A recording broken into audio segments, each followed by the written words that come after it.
Esa falla ya quebró a 3 empresas. Se burlaron cuando la mecánica levantó la voz frente al panel destruido. Ingenieros callaron.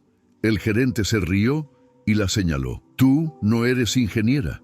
Pero ella pidió solo 3 días, mientras todos apostaban a que fracasaría y perdería su trabajo. Lo que estaba a punto de descubrir podía hundirlos o dejarlos en shock. Suscríbete al canal y cuéntanos en los comentarios desde qué parte del mundo estás viendo esta historia. En una enorme planta industrial en las afueras de Monterrey, donde el rugido de las máquinas nunca descansaba, 3 gigantes manufactureras operaban como un solo organismo. La primera proporcionaba desde componentes eléctricos básicos, disjuntores, relés, contactores, hasta complejos sistemas de automatización para el sector energético. La segunda ofrecía soluciones integrales de gestión de energía y automatización para hogares e industrias, enfocándose en eficiencia y sostenibilidad.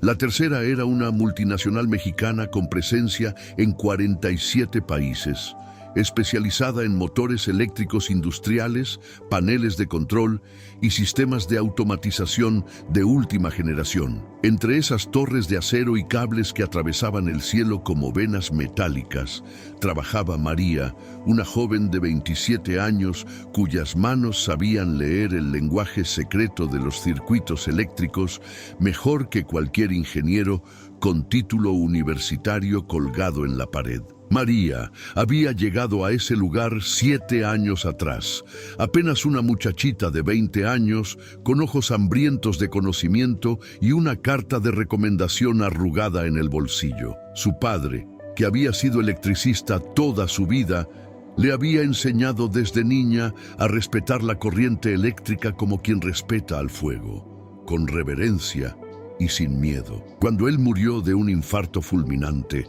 dejando a la familia en la ruina, María tuvo que abandonar sus estudios de ingeniería en el 3er semestre y buscar trabajo para mantener a su madre y a sus 2 hermanos menores. Consiguió empleo como asistente de mantenimiento, el peldaño más bajo de la escalera corporativa. Le asignaron un overol 2 tallas más grande, un casco amarillo rayado y una caja de herramientas oxidadas que nadie más quería usar. Los primeros años fueron de aprender en silencio, observar con atención casi religiosa cómo los técnicos veteranos diagnosticaban fallas, cómo interpretaban los pitidos de alarma, cómo sus narices detectaban el olor distintivo de un cable sobrecalentado antes de que se convirtiera en un incendio. Pero María no era solo observadora. Su mente funcionaba de manera diferente. Cuando los demás veían un panel eléctrico, ella veía un ecosistema vivo donde cada componente conversaba con los otros en un idioma de voltajes, amperajes y resistencias. Podía cerrar los ojos y visualizar el flujo de la electricidad como ríos de luz corriendo por canales de cobre, encontrando los cuellos de botella, las sobrecargas, las conexiones defectuosas. Su coeficiente intelectual, aunque ella nunca presumió de él, era de 142, lo que la colocaba en el rango de genialidad según los estándares internacionales. Eso significaba que mientras otros técnicos necesitaban diagramas y manuales para entender un sistema, María podía reconstruirlo mentalmente con solo observarlo durante unos minutos. Podía predecir qué componente fallaría antes de que lo hiciera,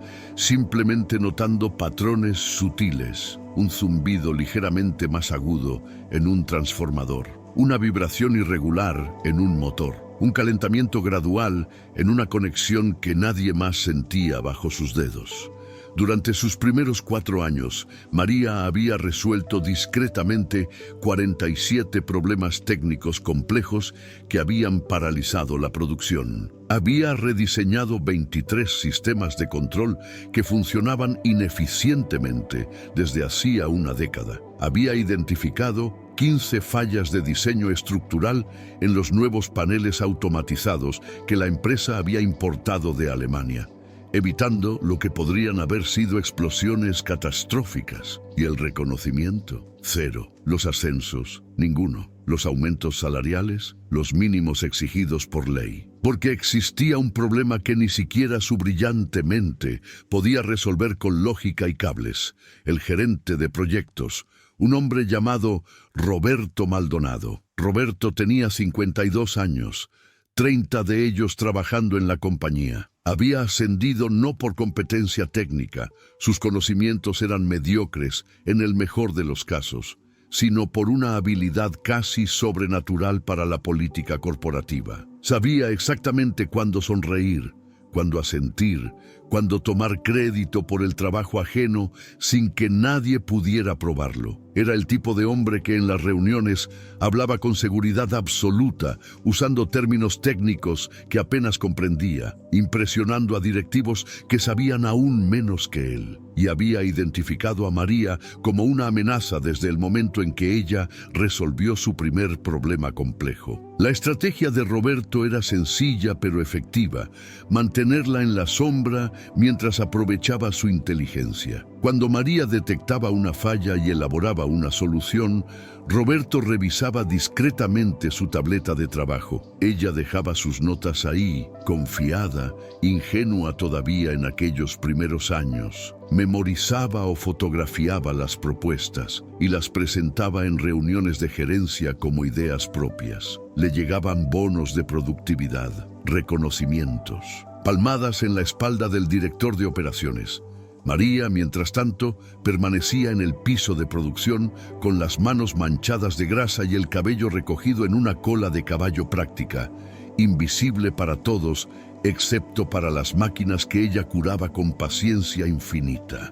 Con el tiempo, Roberto se volvió más atrevido. No solo robaba las ideas de María, activamente saboteaba su credibilidad. Si ella sugería revisar un sistema, él la contradecía en público, asegurando que todo funcionaba perfectamente, solo para luego implementar exactamente lo que ella había propuesto y tomar el crédito cuando funcionaba. Si María encontraba una falla crítica, Roberto minimizaba su importancia hasta que el problema se agravaba, momento en el cual él descubría heroicamente la solución que María ya había identificado semanas atrás. Hubo un incidente particularmente cruel hace 2 años. María había diseñado un nuevo sistema de protección térmica para los motores de alta potencia que reducía el consumo energético en un 18%.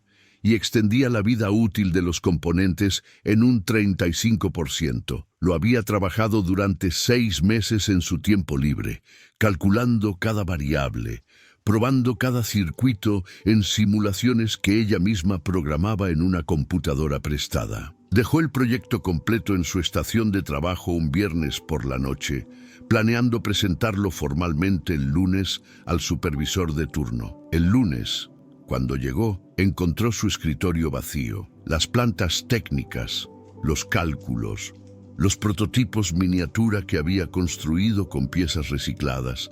Todo había desaparecido. 3 semanas después, Roberto Maldonado presentó ante el Consejo Directivo un innovador sistema de protección térmica que era idéntico al diseño de María hasta el último componente. Recibió un bono de 150,000 pesos y una placa conmemorativa. María lo supo cuando una compañera le mostró el boletín interno de la empresa con la foto de Roberto estrechando la mano del director general. Esa noche, María lloró por primera vez desde la muerte de su padre. No lloró por el dinero ni por el reconocimiento. Lloró porque había confiado, porque había creído que el trabajo honesto y la competencia técnica eventualmente hablarían por sí solos. Aprendió la lección. Dejó de confiar, pero no dejó de trabajar. No podía. Su familia dependía de ese salario. Su madre estaba enferma de diabetes. Su hermano menor estaba en la universidad gracias a los turnos dobles que María trabajaba cada vez que podía. Su hermana, de 15 años, necesitaba aparatos ortopédicos que costaban una fortuna. Así que María siguió adelante, ahora guardando sus descubrimientos y teorías en libretas que escondía en su mochila, trabajando en silencio, evitando llamar la atención, sobreviviendo en una empresa que utilizaba su cerebro pero negaba su existencia. Los otros trabajadores la veían con una mezcla de respeto y lástima. Respeto porque sabían, todos lo sabían, aunque nunca lo dirían en voz alta, que María era la mejor técnica de toda la planta. Lástima porque también sabían que una mujer joven, sin título universitario, sin conexiones familiares, sin la capacidad o el deseo de jugar los juegos políticos necesarios, nunca ascendería más allá de su posición actual. La llamaban la muchacha silenciosa o simplemente la mecánica, rara vez por su nombre. Y así transcurrieron 7 años. 7 años de invisibilidad. 7 años de ver cómo otros, casi siempre hombres, casi siempre con menos habilidad pero más audacia, subían escalones que a ella le estaban vedados. Hasta aquella noche de noviembre. Era martes, cerca de las 11 de la noche. María estaba terminando su turno, guardando sus herramientas en la caja metálica, cuando escuchó la explosión. No fue un sonido ordinario. Fue un rugido profundo que hizo temblar las estructuras de acero, seguido por el chasquido distintivo de transformadores sobrecargados reventando sus conexiones, y luego el silencio terrible de las máquinas muriendo todas a la vez. Las luces de emergencia se encendieron bañando todo en un resplandor rojo apocalíptico. Las alarmas comenzaron a aullar. María corrió hacia la fuente del sonido, su corazón martillando contra las costillas. El panel maestro C7, el corazón eléctrico que alimentaba las líneas de producción de las 3 empresas,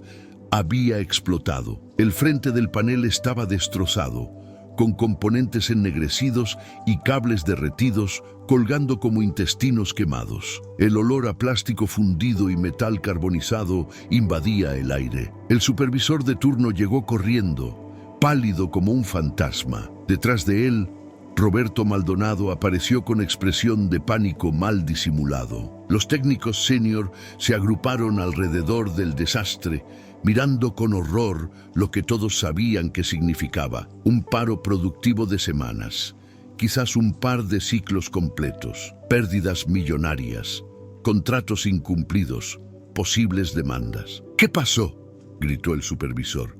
¿Quién estaba a cargo del mantenimiento de este panel? Silencio incómodo, miradas furtivas. Finalmente, Roberto habló con voz temblorosa, pero todavía intentando sonar autoritario. El mantenimiento preventivo se realizó la semana pasada según protocolo. Esto debe ser un defecto de fábrica en los componentes nuevos que instalamos el mes pasado. María se acercó al panel destruido, ignorando las protestas del supervisor que le ordenaba mantenerse alejada. Se arrodilló frente a los restos, su mente ya trabajando, analizando patrones de daño, oliendo los químicos específicos liberados por diferentes materiales al quemarse, tocando con cuidado las superficies para medir la temperatura residual en diferentes secciones. No es defecto de fábrica, murmuró, más para sí misma que para los demás. ¿Qué dijiste? Roberto se giró hacia ella con irritación. María se puso de pie, sus ojos oscuros,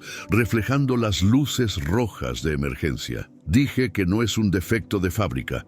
El patrón de carbonización indica sobrecarga progresiva desde un punto de origen interno, no falla externa de componentes. ¿Y tú qué sabes? Roberto rió con desdén. Eres asistente de mantenimiento, no ingeniera. Los otros técnicos miraban hacia otro lado. Nadie la defendería. Nadie arriesgaría su posición por ella. María los miró a todos, uno por uno. Luego miró el panel destruido y en ese momento tomó una decisión.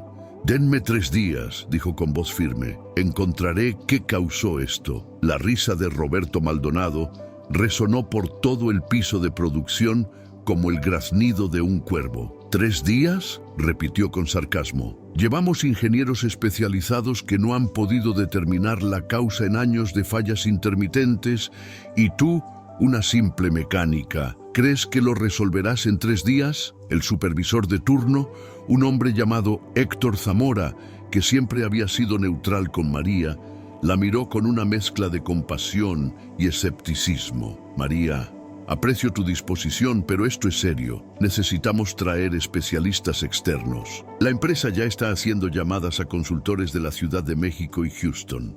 3 días, repitió María sin alterarse. Si no encuentro nada, pueden traer a quien quieran, pero denme esos 3 días. Roberto se cruzó de brazos, una sonrisa cruel curvando sus labios. Vio una oportunidad. Si María fracasaba públicamente, y él estaba seguro de que fracasaría, podría finalmente deshacerse de ella argumentando incompetencia. Podría sugerir su despido definitivo. Está bien, dijo Roberto con falsa magnanimidad. 3 días, pero quiero informes diarios de tu progreso, y si no encuentras nada concreto, presentaré una recomendación formal para tu terminación laboral por pérdida de tiempo y recursos en un momento crítico. María asintió sin mostrar emoción. Sabía perfectamente lo que Roberto estaba haciendo, pero ya no le importaba el miedo, ya no le importaba protegerse. Algo dentro de ella se había roto esa noche, o quizás finalmente se había liberado. Los siguientes 3 días fueron un infierno silencioso de investigación obsesiva. María llegaba a la planta a las 5 de la mañana, cuando el sol apenas comenzaba a teñir de naranja las chimeneas industriales. Se iba a las 2 de la madrugada, cuando los guardias de seguridad ya la conocían por nombre, y dejaron de preguntarle qué hacía ahí a horas tan extrañas. Comía barras de granola y tomaba café negro de la máquina expendedora. Apenas dormía 3 horas diarias en un colchón improvisado en el cuarto de herramientas. Su madre la llamaba preocupada, pero María apenas respondía con monosílabos, su mente completamente absorta en el problema. Empezó por lo obvio. Revisó cada componente del panel maestro C7 destruido. Fotografió cada sección con su celular viejo y agrietado. Midió resistencias, verificó conexiones, analizó los patrones de quemadura con una lupa que había sido de su padre. Pero lo obvio no revelaba nada conclusivo. Entonces, María hizo lo que pocos técnicos tienen la paciencia de hacer. Fue hacia atrás en el tiempo, reconstruyendo la historia del panel. Solicitó, casi exigió, acceso a los archivos de mantenimiento de los últimos 5 años. El encargado del archivo, un señor mayor llamado Don Pancho, que siempre había sido amable con ella, le entregó cajas polvorientas llenas de reportes amarillentos y órdenes de trabajo manuscritas. María las revisó todas, una por una, cientos de reportes, miles de anotaciones, y comenzó a ver un patrón. Había habido fallas menores en ese panel durante los últimos 3 años, pequeñas, casi insignificantes.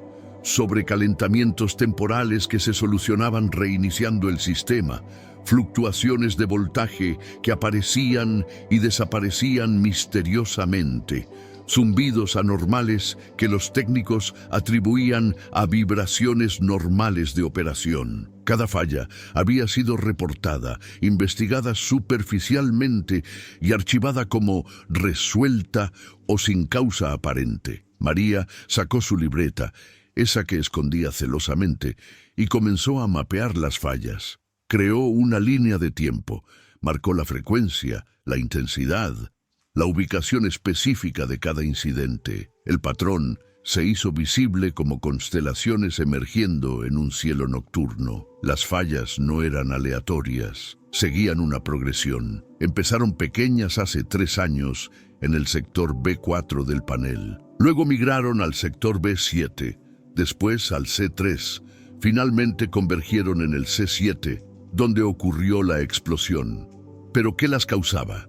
¿Qué podía crear un patrón de fallas progresivas que se movían por el sistema como una enfermedad metastásica? María pasó el segundo día completo en el piso de producción, no frente al panel destruido, sino observando los paneles que aún funcionaban, los paneles hermanos, los sistemas idénticos que alimentaban otras secciones de las 3 empresas. Se paró frente al panel maestro A3 durante 4 horas sin moverse, solo observando. Los otros trabajadores pasaban y la miraban extraño, esa muchacha parada inmóvil como estatua.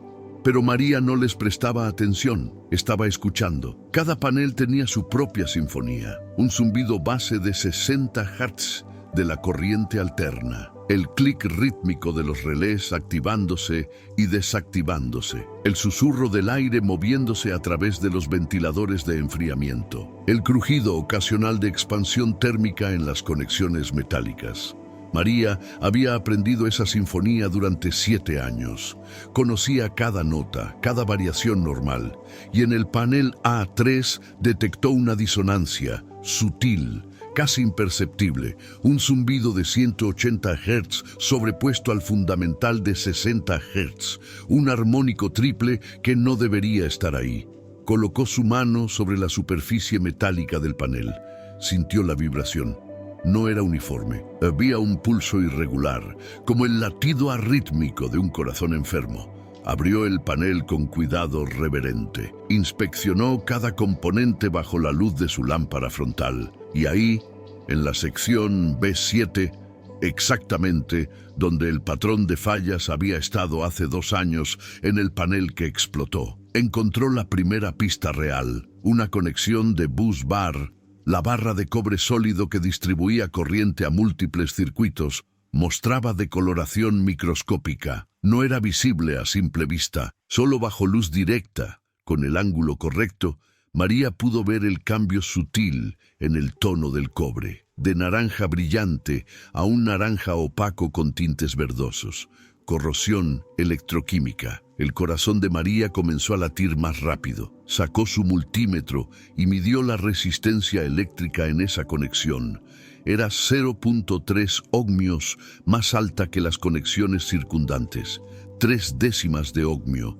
Una diferencia ridículamente pequeña. Insignificante para cualquier técnico que no estuviera buscando específicamente anomalías microscópicas. Pero María entendió inmediatamente las implicaciones. Cuando una conexión de alta corriente tiene resistencia elevada, genera calor. El calor acelera la corrosión. La corrosión incrementa la resistencia. La resistencia aumentada genera más calor. Un ciclo de retroalimentación positiva. Una espiral mortal. Con el tiempo, años de tiempo, esa conexión se degradaría lentamente. Causaría sobrecalentamientos intermitentes, fluctuaciones de voltaje, zumbidos anormales. Y eventualmente, cuando la resistencia alcanzara un punto crítico, toda la corriente del sistema buscaría caminos alternativos, sobrecargando otros componentes, hasta que todo el panel explotara en una cascada catastrófica de fallas. Era elegante en su simplicidad y terrorífico en sus consecuencias. Pero, ¿qué causaba la corrosión inicial? El cobre de alta pureza usado en estas instalaciones no se corroe fácilmente.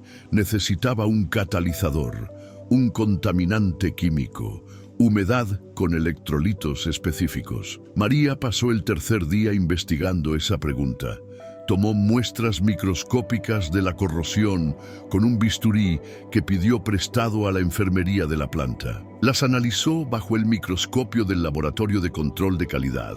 Entró a escondidas a las 3 de la madrugada cuando no había nadie. Lo que vio la dejó helada. Cristales de sal, específicamente cloruro de sodio, contaminado con sulfatos, sal común mezclada con componentes de productos de limpieza industriales. ¿De dónde vendría eso en un panel eléctrico sellado? María revisó los protocolos de limpieza de la planta. Las cuadrillas de mantenimiento limpiaban los pisos y superficies externas de los paneles cada semana con soluciones jabonosas industriales. El procedimiento estándar era rociar, trapear y secar. Pero María había observado a esas cuadrillas. Muchos trabajadores eran descuidados, rociaban generosamente las soluciones de limpieza y el exceso frecuentemente salpicaba las rejillas de ventilación de los paneles. Durante años, 3 años específicamente, según su línea de tiempo,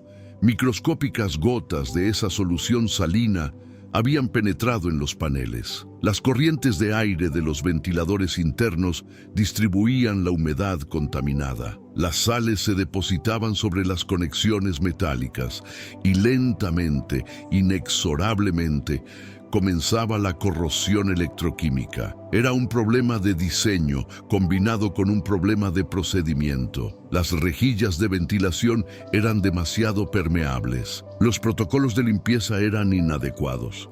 Y nadie, absolutamente nadie en 3 años, había identificado la conexión entre ambos factores. Nadie, excepto María. El tercer día, a las 11 de la noche, María se derrumbó en su colchón improvisado del cuarto de herramientas. No de agotamiento, sino de alivio. Había encontrado la respuesta. Tenía evidencia. Tenía pruebas.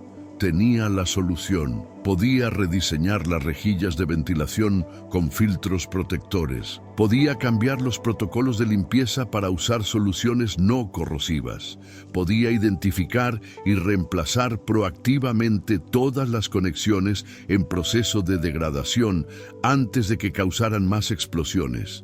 Podía salvar las 3 empresas de pérdidas millonarias futuras. Durmió esa noche con una sonrisa en los labios, por primera vez en años. Lo que María no sabía, lo que no podía saber, era que mientras ella trabajaba obsesivamente en resolver el misterio técnico, otros ojos la habían estado observando. En el cuarto de seguridad, 3 pisos arriba del piso de producción, un hombre de 45 años estudiaba las pantallas de monitoreo con intensidad inusual. Su nombre era Máximo Castellano y era uno de los 3 socios principales de la compañía. Había llegado de Italia hace 15 años con capital de inversión y visión empresarial. Ahora controlaba el 28% de las acciones de las 3 empresas interconectadas.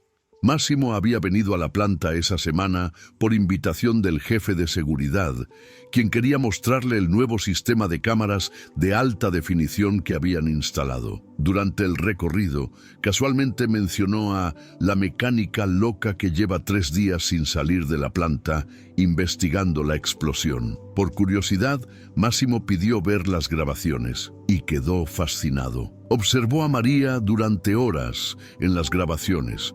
La vio trabajar con concentración absoluta, la vio tomar notas en su libreta secreta, la vio arrodillarse frente a los paneles con reverencia casi religiosa, la vio limpiarse el sudor de la frente con el dorso de la mano y volver inmediatamente al trabajo.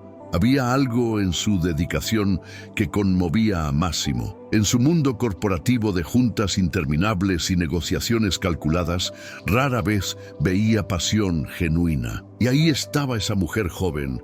¿Cómo se llamaba? María, según su gafete, trabajando con una intensidad que rayaba en lo sobrenatural. Pero lo que realmente capturó la atención de Máximo ocurrió en la noche del segundo día. Las cámaras captaron a Roberto Maldonado entrando sigilosamente al área donde María tenía extendidos sus diagramas y anotaciones. Cuando ella salió brevemente al baño, Roberto se acercó a su mesa de trabajo. Revisó rápidamente sus libretas, sacó su teléfono y fotografió varias páginas. Máximo se inclinó hacia adelante en su silla, los ojos entrecerrados. «Retrocede la grabación», le dijo al operador de seguridad. «Muéstrame todas las interacciones entre ese hombre y María en las últimas semanas». Lo que vio en las siguientes 2 horas le revolvió el estómago. Roberto revisando el escritorio de María cuando ella no estaba. Roberto hablándole con desprecio frente a otros trabajadores. Roberto tomando documentos de su área y guardándolos en su maletín. «¿Quién es ese hombre?», preguntó Máximo con voz peligrosamente calmada. «Roberto Maldonado, señor, gerente de proyectos del Departamento de Mantenimiento Especializado. Tiene 30 años con la compañía. Quiero su expediente completo en mi escritorio mañana a primera hora», ordenó Máximo. «Y quiero que me mantengan informado sobre cualquier interacción entre él y la mecánica María». El operador de seguridad asintió nerviosamente. Había algo en el tono del señor Castellano que le advertía que alguien estaba a punto de meterse en serios problemas. Y al día siguiente, cuando llegara el momento de la reunión donde María presentaría sus hallazgos, descubriría exactamente quién. La mañana del cuarto día amaneció gris y fría sobre Monterrey. María llegó a la planta a las 6 de la mañana con su libreta llena de evidencias, sus muestras cuidadosamente etiquetadas en pequeños frascos de plástico y sus diagramas enrollados bajo el brazo. Llevaba el mismo overol que había usado durante 3 días, ahora manchado con grasa, polvo y las huellas físicas de su investigación obsesiva. Sus ojos tenían ojeras profundas, pero brillaban con determinación férrea. Había ensayado mentalmente su presentación durante las pocas horas de sueño que había logrado conseguir. Sabía exactamente qué decir, cómo explicar sus descubrimientos, de manera que hasta los directivos sin conocimiento técnico pudieran comprender la gravedad de lo que había encontrado. La reunión estaba programada para las 9 de la mañana en la sala de juntas principal, un espacio que María nunca había pisado en 7 años de trabajar ahí. Era el territorio de los gerentes, ingenieros senior y ejecutivos, no de mecánicas sin título universitario. Cuando llegó a la recepción del edificio administrativo, la secretaria la miró de arriba abajo con desdén apenas disimulado. ¿Puedo ayudarla?, preguntó con un tono que claramente decía: ¿qué hace una trabajadora de piso aquí? Vengo a la reunión de las 9 sobre la explosión del panel C7, respondió María con voz firme, aunque por dentro su estómago se retorcía de nervios. La secretaria revisó su computadora con expresión escéptica. No veo su nombre en la lista de asistentes. El gerente Roberto Maldonado me pidió que viniera a presentar mis hallazgos. La secretaria bufó levemente, pero hizo una llamada. Después de un breve intercambio colgó y señaló hacia el elevador. Tercer piso, sala de juntas B. No toque nada y espere afuera hasta que la llamen. María subió en el elevador sintiendo cómo su corazón latía cada vez más fuerte. Las puertas se abrieron, revelando un pasillo alfombrado donde todo olía a café caro y aires acondicionados potentes. Tan diferente del piso de producción, con su olor permanente a aceite y metal. Esperó afuera de la sala de juntas durante 20 minutos. A través de las puertas de vidrio esmerilado podía ver las siluetas de múltiples personas sentadas alrededor de una mesa enorme. Escuchaba voces amortiguadas discutiendo números, pérdidas proyectadas, contratos en riesgo. Finalmente, las puertas se abrieron y Roberto Maldonado asomó la cabeza. Su expresión era de satisfacción apenas contenida, como un gato que ha acorralado a un ratón. María, pasa. Vamos a escuchar qué descubriste en tu investigación.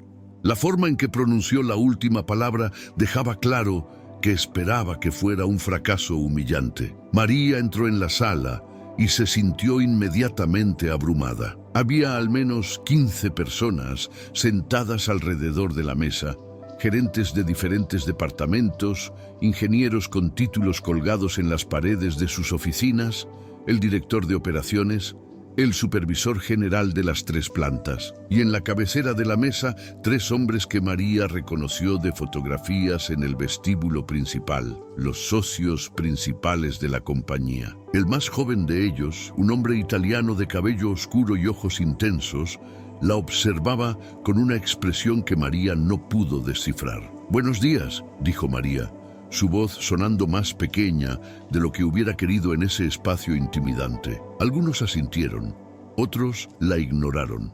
Roberto señaló una silla en la esquina más alejada. «Siéntate ahí.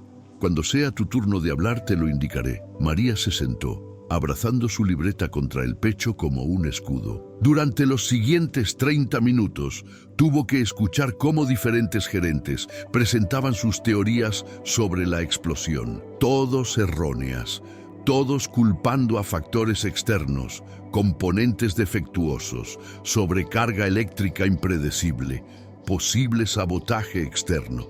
Nadie mencionaba los 3 años de fallas progresivas que María había documentado. Nadie hablaba de patrones. Todos querían soluciones rápidas que no implicaran admitir negligencia interna. Finalmente, Roberto se puso de pie con expresión seria. Bien, hemos escuchado varias teorías profesionales de nuestros ingenieros calificados. Ahora, para ser completamente transparentes, debo informarles que una de nuestras técnicas de mantenimiento, la señorita María aquí presente, solicitó 3 días para realizar su propia investigación. Hizo una pausa teatral, mirando alrededor de la mesa con expresión de alguien compartiendo una anécdota divertida. Le concedimos ese tiempo porque creemos en dar oportunidades, aunque francamente no esperábamos resultados significativos de alguien sin formación ingenieril formal.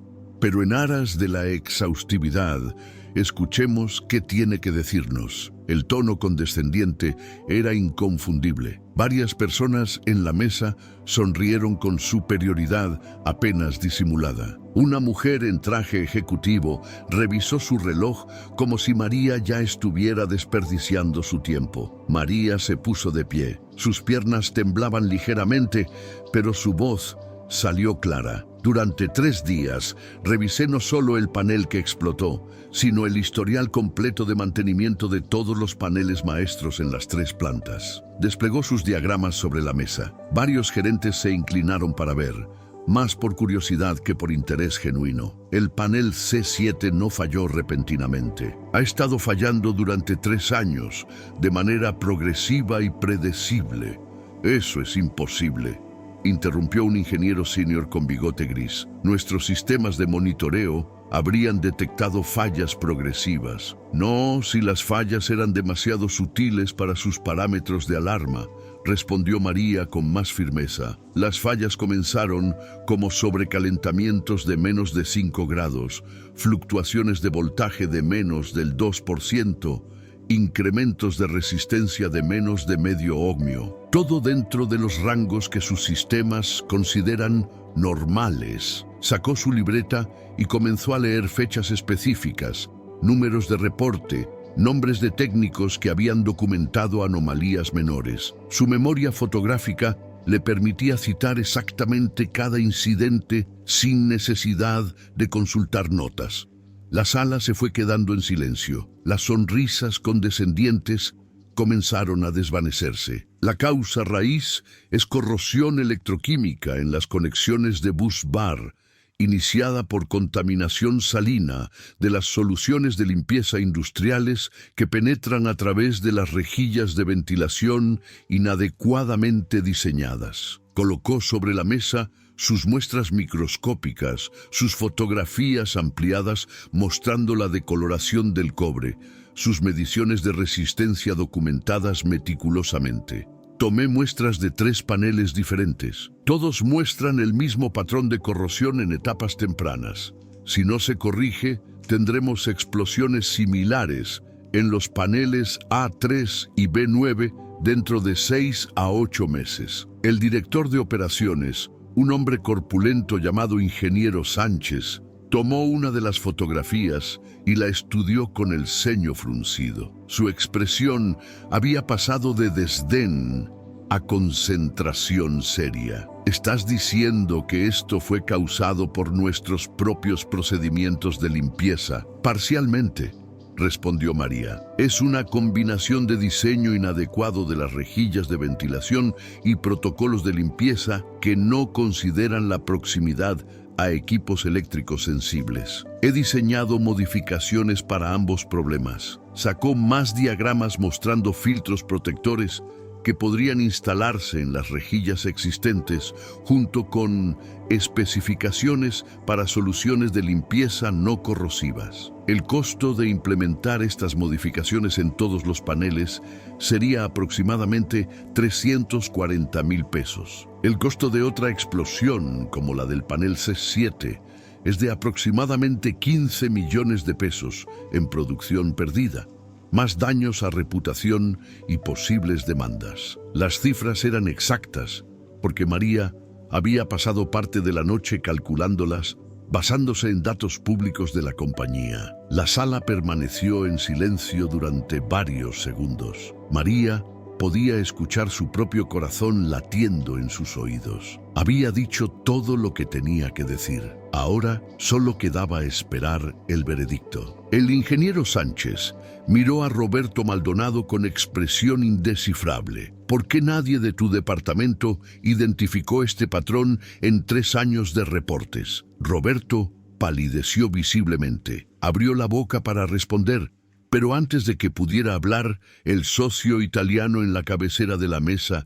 se puso de pie. «Tengo una pregunta mejor», dijo Máximo Castellano con voz peligrosamente calmada. «¿Por qué el señor Maldonado ha estado fotografiando el trabajo de la señorita María durante los últimos 3 días?» La sala entera se giró para mirarlo. Roberto se puso de pie tan bruscamente que su silla cayó hacia atrás con un estruendo. «Disculpe, yo nunca...» «Tenemos grabaciones», interrumpió Máximo, sacando una tableta de su maletín. 3 noches consecutivas, entrando al área de trabajo de María cuando ella no estaba presente, revisando sus documentos, fotografiando sus notas con su teléfono personal. Tocó la pantalla de la tableta y la proyectó en la pantalla grande de la sala de juntas. Todos observaron en silencio mientras las imágenes de seguridad mostraban exactamente lo que Máximo había descrito. Roberto, moviéndose furtivamente, mirando sobre su hombro, tomando fotografías rápidas de la libreta de María. Esto es un malentendido», tartamudeó Roberto, el sudor comenzando a brillar en su frente. «Yo solo estaba supervisando su trabajo, como es mi responsabilidad como gerente». «¿Supervisando?» La voz de Máximo se había vuelto fría como hielo. «O preparándote para robar su trabajo y presentarlo como tuyo, como has estado haciendo durante los últimos 7 años». Otra imagen apareció en la pantalla, un registro de correos electrónicos internos donde Roberto presentaba sus soluciones a problemas técnicos, con marcas de tiempo que coincidían sospechosamente con momentos posteriores a revisar el área de trabajo de María. «He pasado la última semana revisando el historial de innovaciones técnicas atribuidas a tu departamento», continuó Máximo, su acento italiano acentuándose con la ira contenida. «He entrevistado discretamente a otros trabajadores. He analizado las grabaciones de seguridad de los últimos 2 años». Se giró hacia María, que permanecía de pie junto a la mesa, completamente atónita por lo que estaba presenciando. «El sistema de protección térmica que implementamos hace 2 años y que nos ahorró millones en costos energéticos fue tuyo, ¿verdad?» María asintió silenciosamente, incapaz de encontrar palabras. «La reorganización del sistema de distribución de carga que eliminó los apagones en la planta B, ¿también tuyo?» Otro asentimiento. «Los 47 problemas técnicos resueltos por el departamento del señor Maldonado en los últimos 4 años. Déjame adivinar, ¿también fueron tus soluciones?» «Sí», susurró María y luego más fuerte. «Sí, señor». Roberto intentó hablar, pero Máximo levantó una mano para silenciarlo. «Siéntate y cállate. Hablarás cuando yo te lo indique». El tono no admitía discusión. Roberto se dejó caer en su silla, su rostro ahora color ceniza. Máximo se dirigió al resto de la sala. «Esta empresa ha sido construida sobre principios de excelencia e integridad. Descubrir que uno de nuestros gerentes ha estado sistemáticamente robando el trabajo de sus subordinados y saboteando sus carreras es inaceptable». Se giró hacia María. «Señorita María, lamento profundamente que hayas tenido que soportar esta situación durante 7 años. Y lamento que haya tomado una explosión catastrófica para que finalmente prestáramos atención a tu talento extraordinario». María sintió lágrimas calientes acumulándose en sus ojos. No de tristeza, sino de algo que no había sentido en años.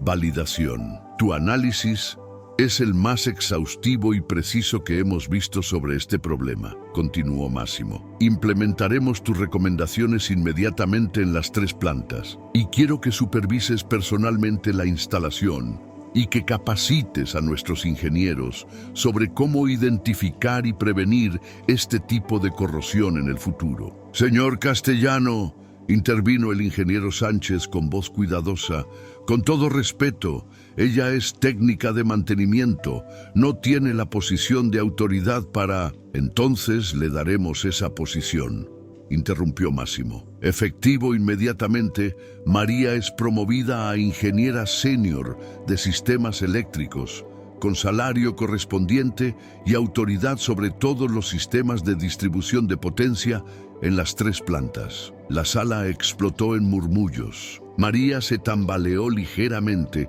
segura de que había escuchado mal.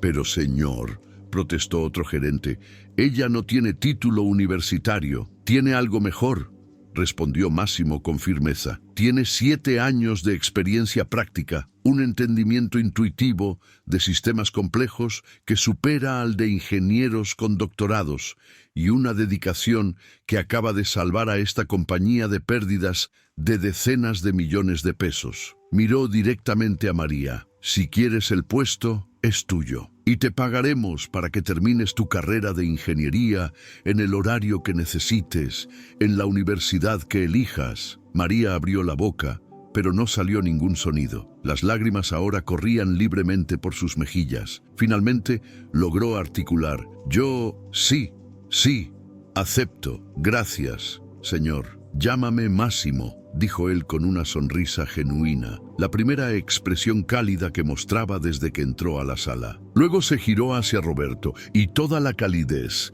desapareció de su rostro. Roberto Maldonado, quedas despedido efectivo inmediatamente. Seguridad te escoltará para recoger tus pertenencias personales.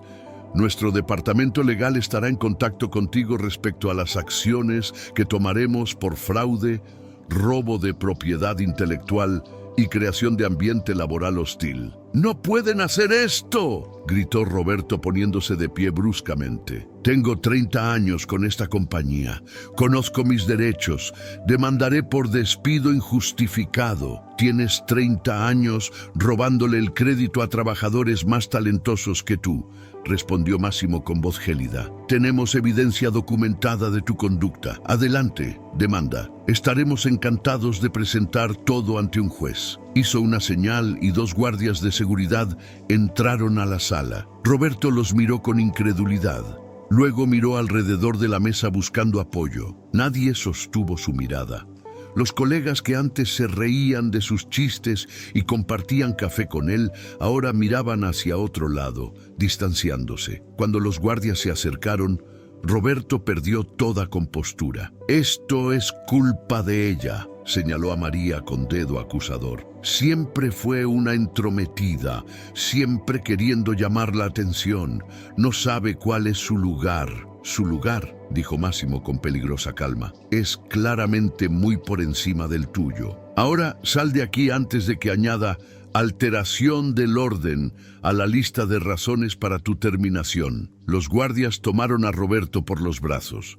Mientras lo sacaban de la sala, él seguía gritando incoherencias sobre injusticia y conspiraciones. Su voz se fue apagando por el pasillo hasta desaparecer completamente. Un silencio incómodo llenó la sala de juntas. Finalmente, el ingeniero Sánchez se aclaró la garganta. Bueno, creo que todos tenemos mucho trabajo que hacer implementando las recomendaciones de la ingeniera María. El título sonaba extraño en sus labios, pero María sintió una oleada de orgullo llenando su pecho. La reunión se disolvió gradualmente.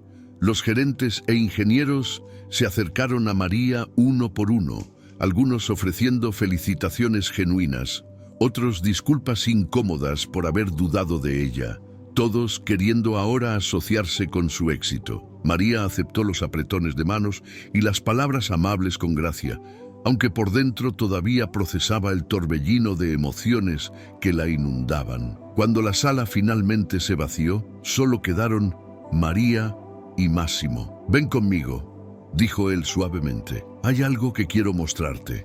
La llevó por el pasillo hasta una oficina esquinera con ventanas del piso al techo que daban vista a toda la planta industrial. Era espaciosa, luminosa, con un escritorio de madera pulida y estantes vacíos esperando ser llenados. «Esta será tu oficina», dijo Máximo. «Puedes decorarla como quieras. Trae fotografías de tu familia. Trae tus herramientas si te hacen sentir cómoda. Haz la tuya». María recorrió el espacio con ojos asombrados. Hace 4 días dormía en un colchón en el cuarto de herramientas. Ahora tenía una oficina con vista. ¿Por qué?, preguntó finalmente, girándose hacia Máximo. «¿Por qué hizo todo esto por mí?» «Usted no me conoce». Máximo se apoyó contra el escritorio, sus brazos cruzados, su expresión pensativa. «Los últimos 3 días te observé en las cámaras de seguridad. Vi cómo trabajabas, vi tu dedicación, vi cómo enfrentabas un problema imposible con inteligencia, paciencia y coraje». Hizo una pausa, eligiendo sus palabras cuidadosamente.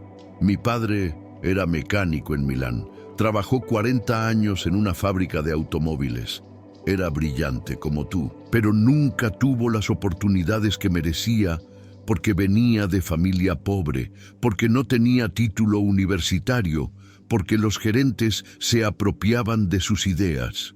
Sus ojos se encontraron con los de María. Murió frustrado y amargado, sintiendo que había desperdiciado su vida. «Juré que si alguna vez tenía el poder de cambiar eso para alguien más, lo haría. Y ahora lo tengo, y aquí estás tú». María sintió lágrimas frescas acumulándose. Entendía perfectamente ese sentimiento. Su propio padre había muerto sin ver reconocido su talento. «No me lo agradezcas», continuó Máximo. «Tú te ganaste esto. Yo solo eliminé los obstáculos que te impedían brillar. El resto fue todo tú». Se enderezó y extendió su mano. «Bienvenida a tu nueva posición, ingeniera María. Espero grandes cosas de ti». Ella estrechó su mano con firmeza, una sonrisa atravesando su rostro empapado de lágrimas. «No lo decepcionaré, señor Castellano». «Máximo», corrigió él con una sonrisa. «Y lo sé, por eso te contraté». Esa tarde, cuando María finalmente salió de la planta, ahora con una credencial nueva que decía ingeniera senior, el sol se estaba poniendo tiñendo el cielo de naranja y púrpura. Llamó a su madre desde el estacionamiento y por primera vez en años tuvo buenas noticias que compartir. Escuchó a su mamá llorar de alegría al otro lado de la línea. Escuchó a sus hermanos gritar de emoción en el fondo. Mientras conducía a casa en su viejo automóvil, María miró por el espejo retrovisor hacia la planta industrial que se hacía más pequeña en la distancia. Había entrado ahí hace 7 años, como una muchacha asustada que solo quería sobrevivir. Salía ahora como una ingeniera reconocida, con el futuro abriéndose frente a ella como un camino iluminado. Y por primera vez en mucho tiempo, se permitió soñar con todo lo que aún estaba por venir. Las semanas siguientes fueron un torbellino de cambios para María. Su primera tarea como ingeniera senior fue supervisar la implementación de sus modificaciones en todos los paneles maestros de las 3 plantas. Trabajó codo a codo con equipos de técnicos, muchos de ellos hombres mayores que inicialmente la miraban con escepticismo, explicando pacientemente cada detalle técnico, demostrando su conocimiento profundo hasta que el escepticismo se transformó en respeto genuino. Los nuevos filtros protectores se instalaron en todas las rejillas de ventilación. Los protocolos de limpieza se revisaron completamente, reemplazando las soluciones corrosivas por alternativas biodegradables que no comprometían la seguridad eléctrica. María personalmente inspeccionó cada conexión de busbar en los 47 paneles distribuidos por las 3 empresas, identificando y reemplazando 23 conexiones que ya mostraban signos tempranos de corrosión. Su trabajo evitó 2 explosiones más que hubieran ocurrido dentro de los siguientes 8 meses. Exactamente como ella había predicho. El reconocimiento llegó rápido. El boletín interno de la compañía publicó un artículo extenso sobre la ingeniera que salvó millones, con fotografías de María junto a los paneles que había rescatado. Su historia circuló por las 3 plantas, convirtiéndola en algo así como una leyenda viviente entre los trabajadores de piso. Pero para María, el reconocimiento más significativo vino de lugares inesperados.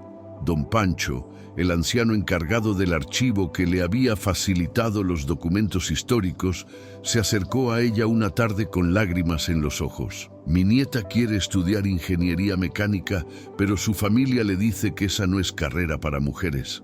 Le mostré tu historia. Ahora está más decidida que nunca. Gracias por ser el ejemplo que ella necesitaba. Las palabras del anciano tocaron algo profundo en María. Se dio cuenta de que su éxito no era solo personal, representaba algo más grande, una puerta abierta para todas las mujeres que vendrían después. Mientras tanto, las consecuencias para Roberto Maldonado fueron severas y públicas. La empresa presentó cargos formales por fraude y apropiación indebida de propiedad intelectual. Los abogados de Roberto intentaron negociar un acuerdo, pero Máximo se mantuvo firme. Esto iría a juicio. El caso se convirtió en noticia local. Los periódicos de Monterrey cubrieron la historia del gerente corrupto y la mecánica brillante que finalmente recibió justicia. La comunidad ingenieril mexicana discutía el caso en foros y redes sociales, debatiendo sobre la cultura corporativa que permitía que talento extraordinario fuera ignorado durante años. Roberto perdió no solo su trabajo, sino su reputación. Otras empresas que consideraban contratarlo se retractaron después de verificar las acusaciones. Sus antiguos colegas, aquellos que habían reído con sus chistes y celebrado sus éxitos, ahora evitaban mencionarlo, como si su nombre estuviera maldito. Intentó declaraciones públicas defendiéndose, alegando que él había guiado y mentoreado a María, que el crédito debía ser compartido. Pero las grabaciones de seguridad y el testimonio de docenas de trabajadores destruyeron cada uno de sus argumentos. El juicio, cuando finalmente llegó, duró solo 3 días. La evidencia era abrumadora. Roberto fue sentenciado a pagar restitución económica sustancial y quedó inhabilitado para ocupar posiciones gerenciales en cualquier empresa durante 5 años. Salió de la corte derrotado, encorvado, envejecido años en pocos meses. Mientras Roberto enfrentaba las ruinas de su carrera, María florecía. Máximo cumplió su promesa. La empresa pagó su matrícula completa para terminar su carrera de ingeniería eléctrica en la Universidad Autónoma de Nuevo León. María asistía a clases 3 tardes por semana y descubrió que el conocimiento teórico que le faltaba se combinaba perfectamente con su experiencia práctica de 7 años. Sus profesores quedaban asombrados por su capacidad de visualizar conceptos complejos. Lo que para otros estudiantes eran abstracciones matemáticas, para María eran realidades que había tocado con sus manos, olido en el aire caliente de los paneles, escuchado en el zumbido de los transformadores. En su trabajo, Máximo comenzó a consultarla regularmente sobre decisiones técnicas importantes. La invitaba a reuniones estratégicas donde antes solo participaban socios y directores. Su opinión sobre eficiencia energética, modernización de equipos y proyectos de expansión se volvió invaluable, y lentamente, naturalmente, desarrollaron una amistad basada en respeto mutuo. Máximo le contaba historias de Italia, de su padre mecánico, de cómo había construido su fortuna desde cero. María compartía sus sueños de algún día diseñar sistemas eléctricos para hospitales en comunidades rurales, donde la energía confiable podía salvar vidas. Hubo momentos donde la amistad parecía querer convertirse en algo más, miradas que duraban un segundo más de lo necesario, conversaciones que se extendían hasta tarde en su oficina, una conexión innegable, pero ambos eran conscientes de las realidades. Él era socio de la empresa, ella era empleada, él tenía 45 años.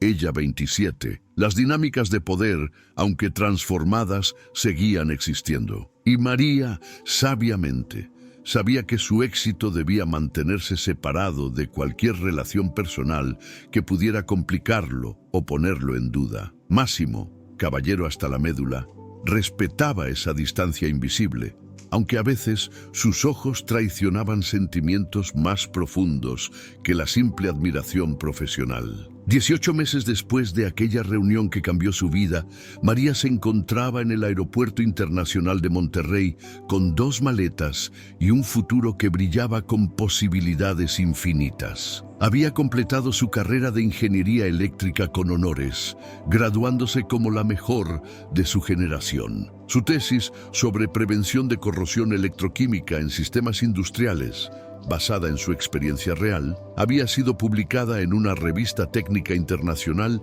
y citada por ingenieros en 3 continentes. Las 3 empresas que la habían visto crecer ahora funcionaban con eficiencia récord. Los sistemas que María había diseñado e implementado habían reducido fallas técnicas en un 73%, aumentado la productividad en un 28%, y ahorrado aproximadamente 45 millones de pesos en costos operativos durante esos 18 meses. Pero María sentía que había cumplido su misión ahí. Había demostrado todo lo que necesitaba demostrar. Había abierto puertas para otras mujeres en la compañía. Ahora había 6 ingenieras mujeres en departamentos técnicos, comparado con 0 antes de su ascenso. Y ahora tenía una oportunidad que parecía sacada de sus sueños más ambiciosos, una beca completa para una maestría en el Instituto Tecnológico de Massachusetts, MIT, una de las universidades más prestigiosas del mundo para ingeniería eléctrica. La carta de aceptación había llegado 3 meses atrás. María había llorado al leerla, recordando aquella versión de sí misma que había abandonado sus estudios universitarios 7 años antes para mantener a su familia. Aquella muchacha de 20 años nunca hubiera imaginado que algún día recibiría una carta con el membrete del MIT. Su familia estaba ahora estable. Sus hermanos habían terminado sus estudios. Su madre, con mejor tratamiento médico que María ahora podía pagar, tenía su diabetes controlada. Ya no la necesitaban de la misma manera desesperada. Era tiempo de perseguir sus propios sueños. Máximo había insistido en llevarla personalmente al aeropuerto. Condujo su automóvil en silencio durante la mayor parte del trayecto, sus manos apretando el volante con más fuerza de la necesaria. 2 años, dijo finalmente cuando se detuvieron frente a la terminal internacional. Regresarás en 2 años, ¿verdad?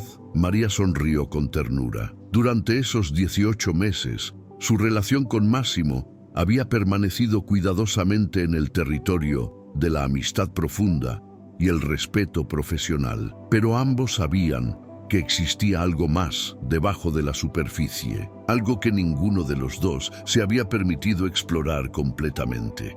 No lo sé, Máximo, respondió con honestidad. Quizás encuentre oportunidades allá. Quizás quiera quedarme más tiempo. Quizás el mundo me lleve por caminos que todavía no puedo imaginar. Él asintió, entendiendo aunque doliera. Siempre supe que eras demasiado brillante para quedarte en un solo lugar. El mundo necesita ingenieras como tú. México te entrenó, pero ahora debes volar más alto. Se bajaron del automóvil. Máximo sacó las maletas de María del maletero. En la acera, bajo el cielo azul de la mañana, se miraron durante un largo momento. Gracias, dijo María, su voz cargada de emoción, por creer en mí cuando nadie más lo hacía, por darme la oportunidad que cambió todo, por ser tú. No me agradezcas. Máximo sonrió, aunque sus ojos brillaban con lágrimas contenidas. Tú hiciste todo el trabajo. Yo solo quité los obstáculos del camino. Se abrazaron. Un abrazo largo que hablaba de todo lo que nunca se dijeron en palabras, de admiración, de afecto, de caminos que pudieron haber sido pero que no estaban destinados a cruzarse de esa manera. Cuando se separaron, María tomó sus maletas y comenzó a caminar hacia la terminal.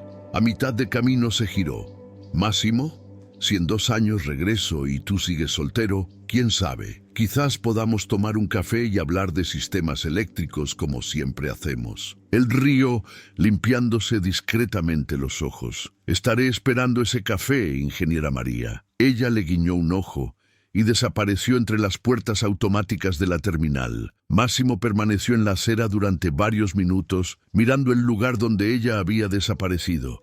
Luego suspiró profundamente, subió a su automóvil y condujo de regreso a la planta industrial que ahora funcionaba con la brillantez que María había dejado impresa en cada circuito, en cada panel, en cada sistema. El avión de María despegó 3 horas después, elevándose sobre Monterrey, sobre las montañas, sobre México, hacia el norte donde aguardaban salones de clase en Cambridge, laboratorios de investigación de última generación y profesores que pronto descubrirían que esta joven mexicana de ojos brillantes y manos manchadas de grasa tenía tanto que enseñarles como ellos a ella. Durante el vuelo, María sacó una fotografía que llevaba en su billetera. Ella de niña, sentada en el taller de su padre, observándolo reparar un motor, mientras él le explicaba pacientemente cómo fluía la electricidad como agua por tuberías invisibles. «Lo logré, papá», susurró, tocando la imagen desgastada. «Contra todo, a pesar de todo, lo logré». Y en algún lugar del cielo entre México y Estados Unidos, María cerró los ojos y soñó con hospitales rurales iluminados, con escuelas en comunidades olvidadas, recibiendo electricidad confiable, con sistemas que ella diseñaría para hacer la vida mejor para miles de personas. Porque ahora entendía algo fundamental. Su talento nunca había sido solo sobre cables y circuitos, era sobre abrir caminos, sobre demostrar que la brillantez no tiene género ni clase social, sobre inspirar a la próxima generación de muchachas que, como ella alguna vez, soñaban con entender el lenguaje secreto de la electricidad. Y eso, pensó María mientras el avión atravesaba nubes blancas hacia nuevos horizontes, eso era el verdadero poder. No el voltaje que corría por los cables, sino el coraje que fluía por las venas de quienes se atrevían a soñar en grande. Mientras tanto, en Monterrey, en las 3 plantas industriales que ahora operaban con eficiencia récord, los trabajadores seguían contando la historia de la mecánica silenciosa que se convirtió en ingeniera brillante. La contaban a nuevos empleados, la contaban a sus hijas, la contaban a cualquiera que necesitara recordar que el talento verdadero siempre, eventualmente, encuentra la manera de brillar. Y Roberto Maldonado, en su pequeño departamento donde ahora vivía solo, sin trabajo estable, enfrentando deudas legales que tardaría años en pagar. A veces encendía la televisión y veía noticias sobre la joven ingeniera mexicana becada en MIT y sentía el peso aplastante de todas las decisiones equivocadas que lo habían llevado hasta ahí. Porque en esta historia, como en la vida misma, las consecuencias de nuestras acciones nos siguen como sombras. Podemos robar crédito temporalmente, pero nunca podemos robar el talento real. Podemos humillar a otros, pero solo nos humillamos a nosotros mismos. Podemos construir éxitos falsos, pero eventualmente se derrumbarán revelando el vacío debajo. Y María, volando hacia su futuro con 2 maletas y un corazón lleno de esperanza, era la prueba viviente de que la verdadera excelencia no necesita ser robada porque nadie puede quitártela. Es tuya para siempre. Como la electricidad que corre por cables invisibles, el talento auténtico siempre encuentra su camino hacia la luz.